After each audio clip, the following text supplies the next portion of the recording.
Juan Kapitulo 6, versikulo 35.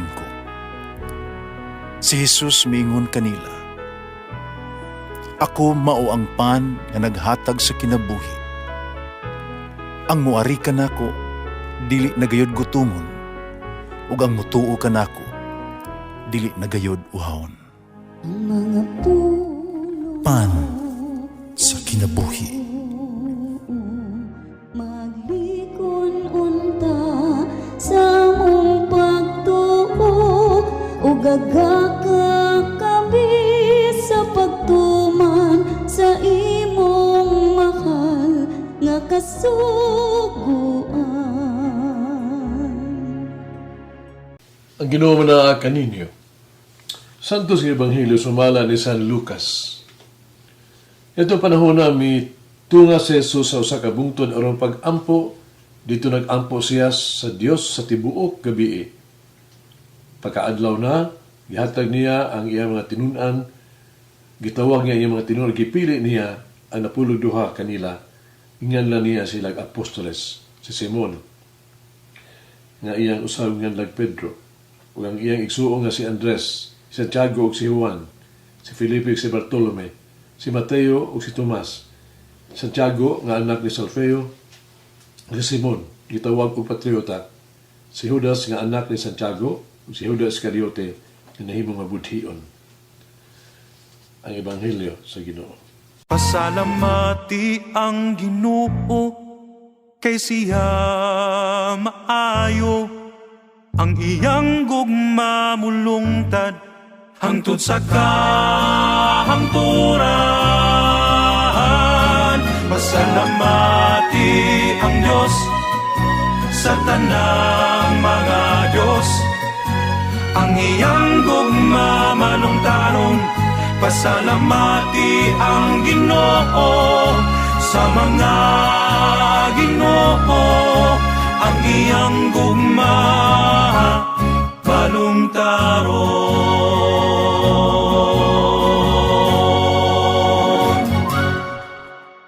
Kisaulogan ng simbahan ang kapistahan sa duha ka apostoles, si San Simon o San Judas. Sa Ebanghelyo karon ng igsoon, nakita'y duha ka pangutana. Una, giun sa pagpili ni Jesus ang napulog duha ka mga apostoles. Sa bahay ni Jesus, makaingon kita, murag wala siya mangitag qualification, wala standard na kinahanglan. Ang napulog duha, nga gipili ordinaryo, kasagaran ng mga tatao. Di sila influential, no? Sa katilingban, o importanteng mga tao. Kaya nga kita nga wala sila mayong kagikan, edukasyon, posisyon sa katilingban. Simple lang sila na nagtrabaho. Aban si Jesus, mitawag, mipili kanila. Gusto ni Jesus ang ato ang pagsalig nga to kaniya. Sa tinguha sa to ang dedikasyon sa iyang kimubuton o sa iyang misyon. Si Jesus nagkinahanglan sa mga tao nga andam nga mo trabaho alang kaniya o sa iyang katawhan. Ikalimtan niya nga to ang mangit-ngit, kaagi, o magapadayon sa paglaom, trust in us, alang sa labing maayo, alang kanato, the best in us. Ato ang makapukan ng mga kapakyasan, dili importante kaayo. Ato ang mga sala, ug ang kapakyasan, dili ikasagpayan kang Jesus kung mausap kita. Importante mao, ang ato ang intensyon o dinalian nga tinguha sa pagbarog alang kaniya o kapaningkamot sa pag-usab sa ito mga sayok o sa ito ang pagduha-duha. Pusa ayaw gyud paghunong, ayaw gyud pagwagtig paglaom, kaya kahadlok. Si Jesus kanunay nagsalig kanato sa pagbuhat alang kaniya o alang sa iyang katawhan. Karon, higugma ba kita sa kabutang o sa katao na ining kalibutana na nagapugong ka nato sa ito paghatag, sa ito kaugalingon, sa ito ang pagserbisyo nga ito kay Jesus. Itugutan ba nato sa Jesus sa paggamit sa ito ang mga talento sa panahon alang sa iyang kausa o alang sa iyang katuyuan. Ikaduha mao ang ngano nga gipili ni Jesus ang napulog duha. Ipili sila ni Jesus alang sa trabaho, sa ato pa, pagpadayon sa iyang nasundan. Si Jesus wala magtawag, pili kanila aron paglingaw-lingaw alang sa material nga posisyon o mga posisyon. Wala niya sila ipadala kung bakasyon o pahayahay. Si Jesus nagtawag kanila sa pagtrabaho sa iyang parasan. Ipili niya kita usab sa pag-alagad sa iyang katawhan. Nagtuo si Jesus, kabisan kinsa pa kita, kabisan unsa pa gani ang anak nato, makahimog gihapon kita kaalang kaniya, makaserbisyo, naapatay ikapaampit, ikatampo, ikahatag sa uban. Kita gitawag o gipili sa Dios alang sa iyang buhat o dili alang sa to ang kagulingong kaayuhan. Trabaho kita, aron madani ang mga tao ngadto kaniya o dili aron maghimo sila ato ang mga maunungon kanato. Naghago kita sa pagtukod sa katawhan sa Dios o dili sa paghimo sa tuang kaugalingong fans club. Kinahanglan ihatag nato ato kaugalingon ngadto sa Dios ug sa iyang katawhan. Ato hinumduman ang Dios dili gayon mohunong sa paghatag kanato sa labing gikinahanglan nato ni ining kinabuhi. Ang Diyos dili gayon mohunong sa pagpaambit kanato kung unsay labing maayo mapuslanon alang kanato. Karong hinumdumi sa atong kinabuhi o sa ato ang ministeryo, itong apostolate, ang mga panalangin, ang nagito mga pabor, mga grasya nga ato nadawat na sinati gikan sa Dios. O siguradong makaingon kita nga daghang kaayo atong nadawat nga mas daghan pa gyud apan makapangutana pa kita niini. Ipaambit pa nato sa uban ang mga panalangin gikan sa Dios. Ihatag ba nato ang uban sa to ang nadawat gikan sa Dios. Kasugilanon. Karon adlaw ato sa ulog ang kapistahan ni San Jude ug San Judas. Gipa sidunggan sila sa simbahan sa samang adlaw tungod kay pareho silang nagsangyaw sa ebanghelyo sa Mesopotamia o sa Persia o gimartir sa Persia. Diya sila sa wala kaayo sa dili lang mailang nga apostoles, dili siguro popular, apan importante gihapon sila nga mga tao sa Biblia tungod sa ilahang pagsunod kang Hesus o sa iyang ministeryo, sa iyang misyon o sa ilahang pag-ambit maglambigit sa simbahan. Gitawag si Simon nga Zealot, tungod kay kuskanon kay siya maghimog kausas po panalipod sa balaod sa mga Hudiyo. Human mahimamat si Jesus, nakumbinsir siya nga mas importante ang pagsunod kaniya ug sa iyang mga pagtulunan.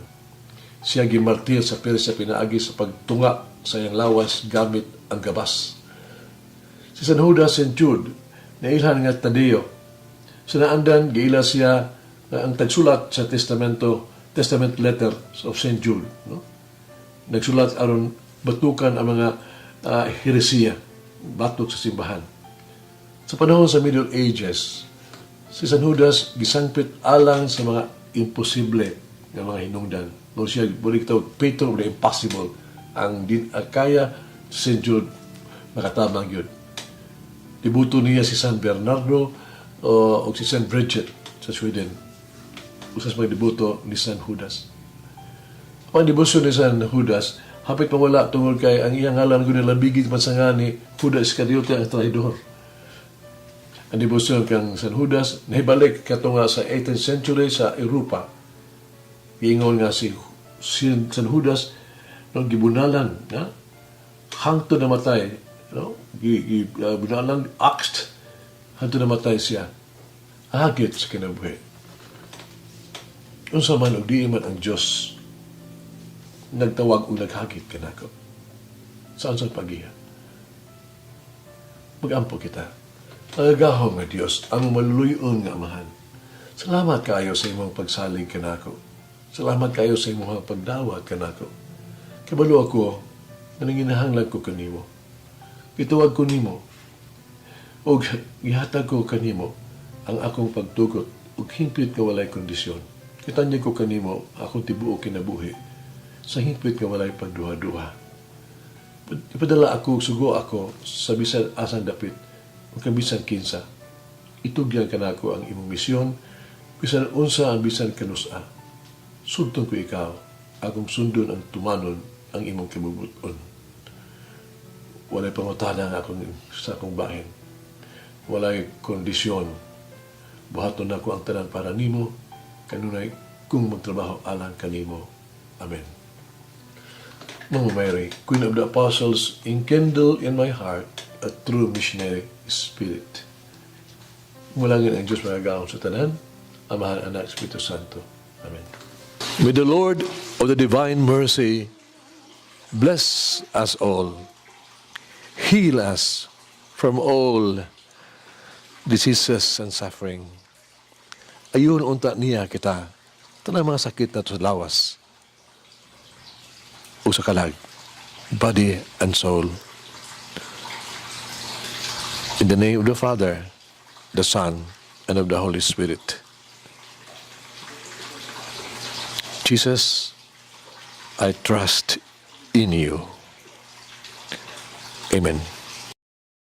Whoever eats the bread of life will never hunger, says the Lord.